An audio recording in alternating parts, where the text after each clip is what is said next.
Hi,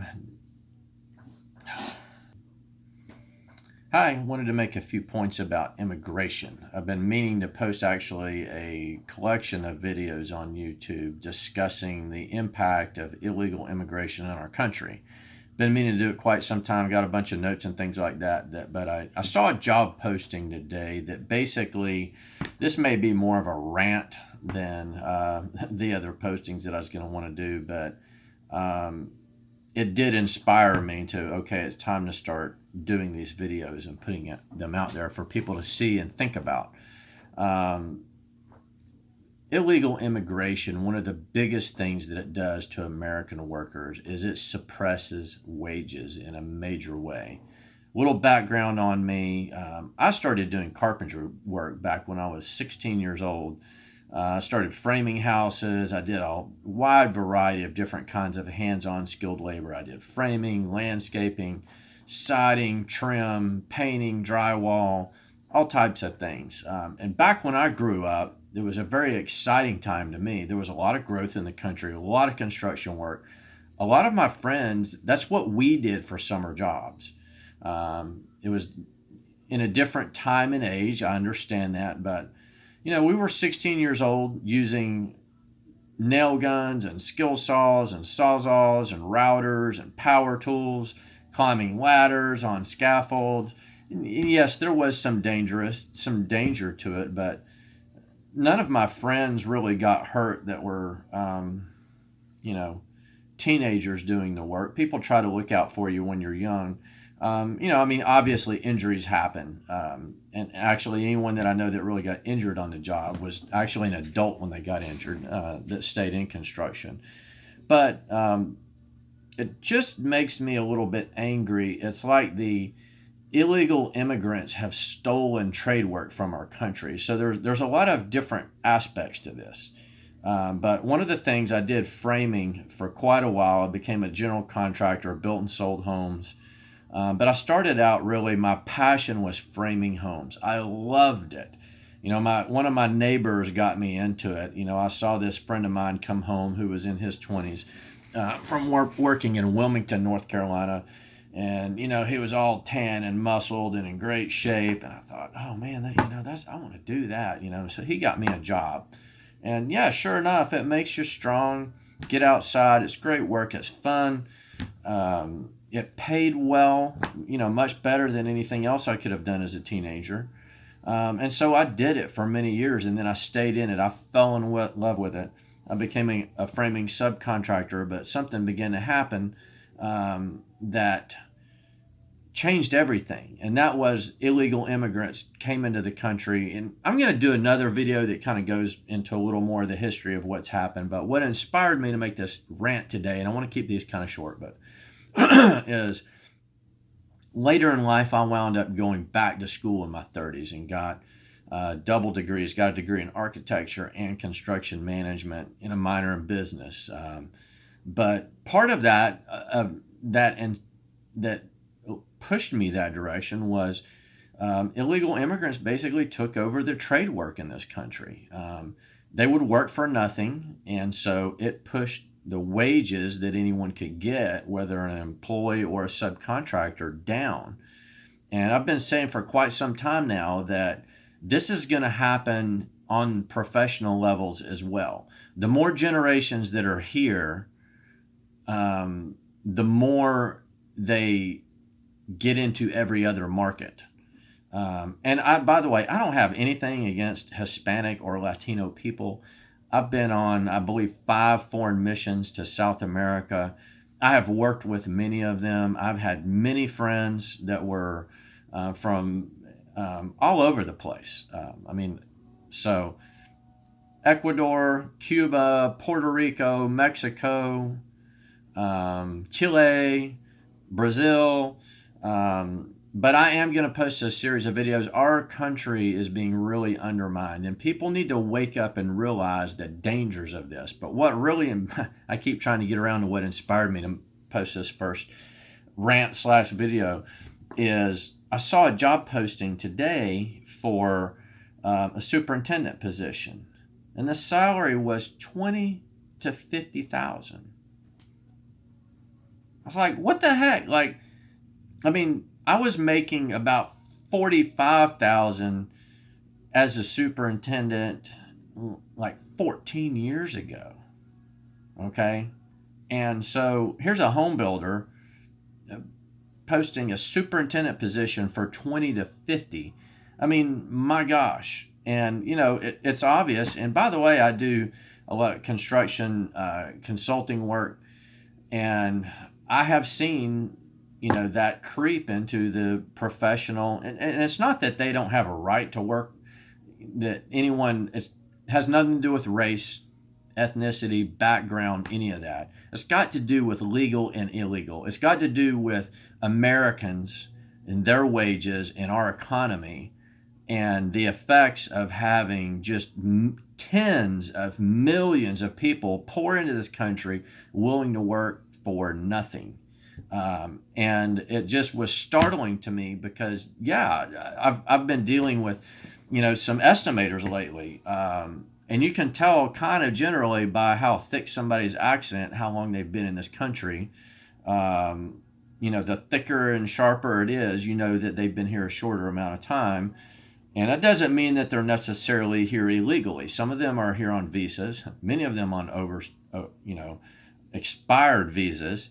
But the point of it is, it's something that is pushing wages down. I actually have my own business, but I have been looking to go to work just for a change of pace to do something different with a contractor. And I've been noticing that a lot of the wages are really low compared to what they should be. And it's just a major thing. People need to really think about it. People need to get on board and start supporting people in the government who really want the wall and immigration enforcement and all this. We need to be banging the bell. We need to be calling senators and congressmen, telling them what we think, and stop being afraid to be called a racist, or because that's what's going to happen from the left. Critics are going to scream, "Oh, you're a racist. You just hate dark-skinned people." That's garbage. No, I hate the fact that millions and millions of jobs have been stolen, and not only stolen jobs, but people's income is being suppressed. And one thing I can tell you right now that would happen from a sheer supply and demand perspective, if we started enforcing our laws and deporting people that aren't supposed to be here, wages would come up quick, fast, and in a hurry. It would just happen. It's simple supply and demand. But when you have millions and millions of people here working really cheap, then that's what happens. Wages get suppressed.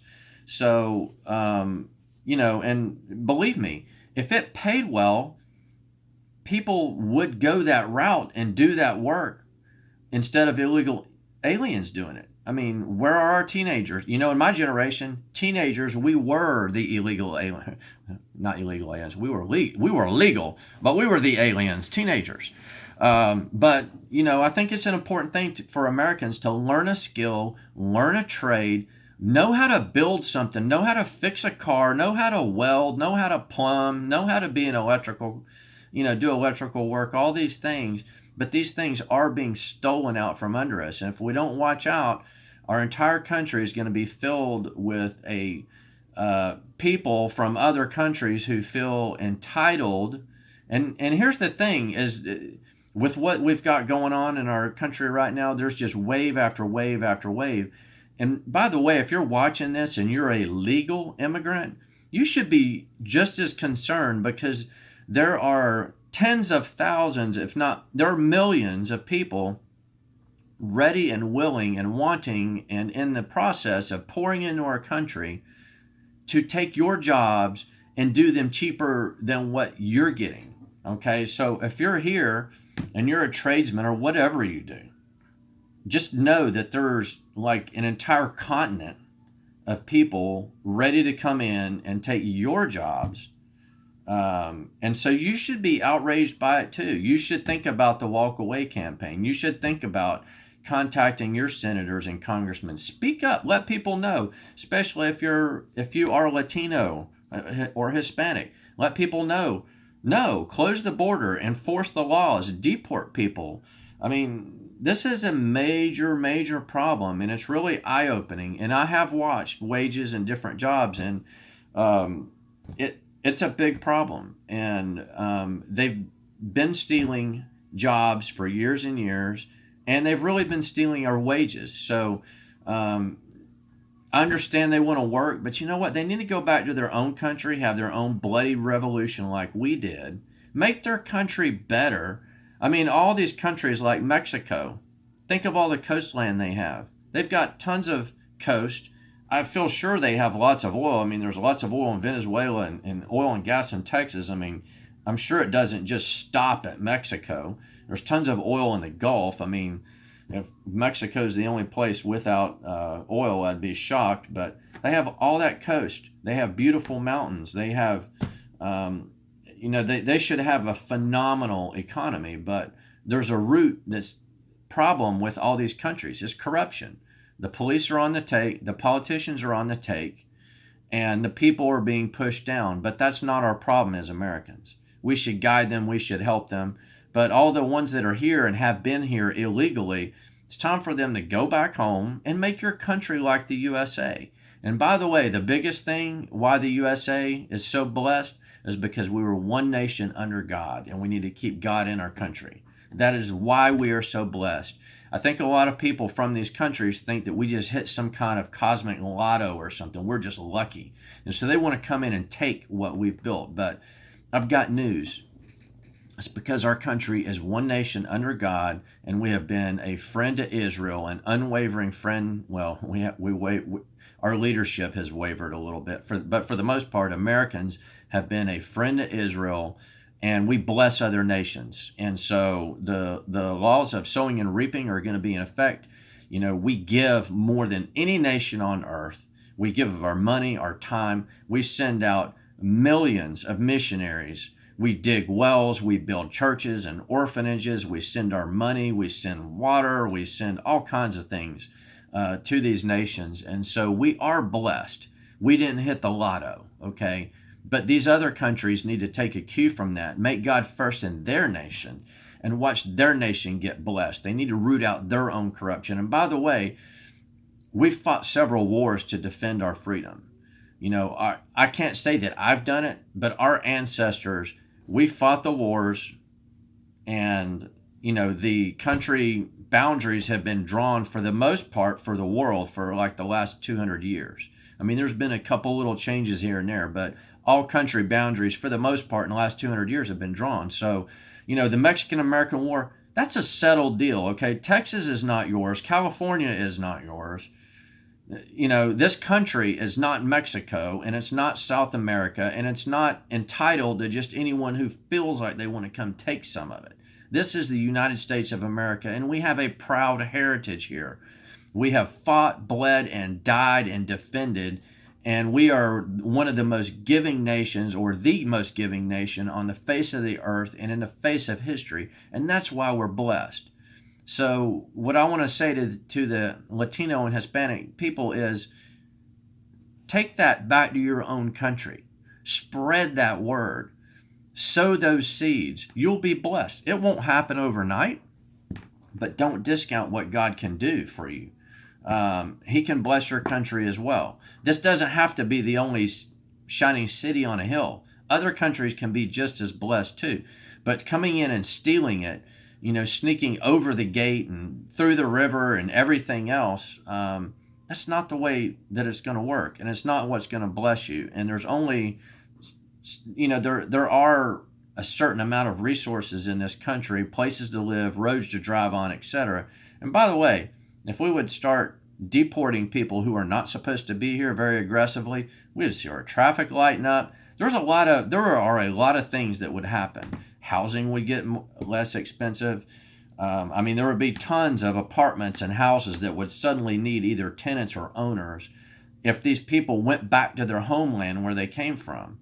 And again, it's not because I hate them or anything like that. That's not it. But we have a sovereign country, and if we don't change things, our country is going to really suck. Think about Miami. I don't know if you've ever been to Miami or talked to anyone that lives in that Miami.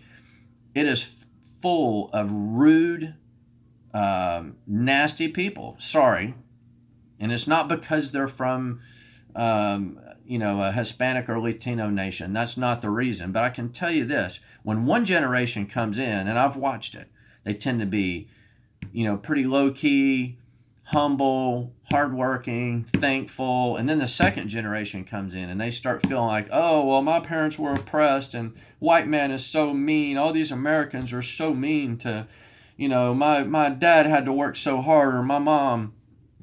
Okay, I understand. I get it. But that's not our fault. We didn't do that. By the way, they stole someone's job when they snuck their butts in here. But you go down to Miami, people say you better speak Spanish, and they got bad attitudes. They got an entitlement attitude. They're ticked off. They resent Americans. And if we don't watch out, we're going to have a country that is overwhelmingly Hispanic and Latino that has a chip on their shoulder. That's ticked off at Americans. Feel like we owe them something. Feel like we use them or something. And that's not the way it is. They've come in here illegally and stolen from us both material possessions, jobs, and wages. And if we don't do something about it and get brave enough to just call it out for what it is, our country is going to be in a world of hurt. I mean, right now they used to make up a very small percentage of the population in this country, and they are on pace right now to outnumber blacks in this country. I think in the next 5 years, don't quote me, I'd have to look at the statistics, but I think they're on pace too to be the majority people in this nation in like 20 years. What's our country going to be like then? Okay. If you've got an entire nation of people that are all mad at the people who were here first. I mean, sorry. Oh yeah. I know. If you want to talk about people that were here first, let's talk about American Indians, but that's going to be a whole nother segment. By the way, American Indians weren't some amazing, homogenous people that all loved each other. They were killing each other. They were savages. Tribes were warring against each other, murdering one another before we got here. Okay. And when we got here, yeah, I understand Americans, people say what they did to Indians was a bad thing. And yeah, it's true. There was some bad, but I can tell you this too. They were also murdering the crap out of the Europeans that were coming over to this country, and they murdered and killed each other. So they were a savage, uncivilized society that didn't play well with others, and they were a major threat, and we did what we had to do, just like every other country. During that period of time, there was conquest all over the world, and sorry, but I guess the Europeans won, and those, that were uncivilized, and by the way, didn't have God with them, lost. The people that had God on their side prevailed, just like the Israelites prevailed in Israel. God had a destiny for them, told them, go take this land. And I feel that's certainly, I know there will be people that disagree with me on that, but I feel like there was a definite divine destiny for a group of Christians to come over to this country, subdue this nation, and turn it into the amazing nation unlike any other nation in the history of the world that it is today. And that was with God. So that was a God thing. So if anyone's got a chip on their shoulder, they need to go talk to God about it, okay? I'm just an American that's living here and watching our country rapidly deteriorate because of illegal immigration. And I'm just pleading with people out there. Pass this around. Talk to your friends about it. Don't be scared. Don't be afraid of being called a racist, because here's the thing. If we wake up one day, what's life going to be like for your children and your grandchildren? Okay? Are they going to be glad? Did you stand up for them when it was time, or did you fold like a lawn chair and because you were afraid of being called a racist or a bigot or a hater or whatever names that the left is going to hurl at you? It's time to stand up, take our nation back, and just get on with life. Out.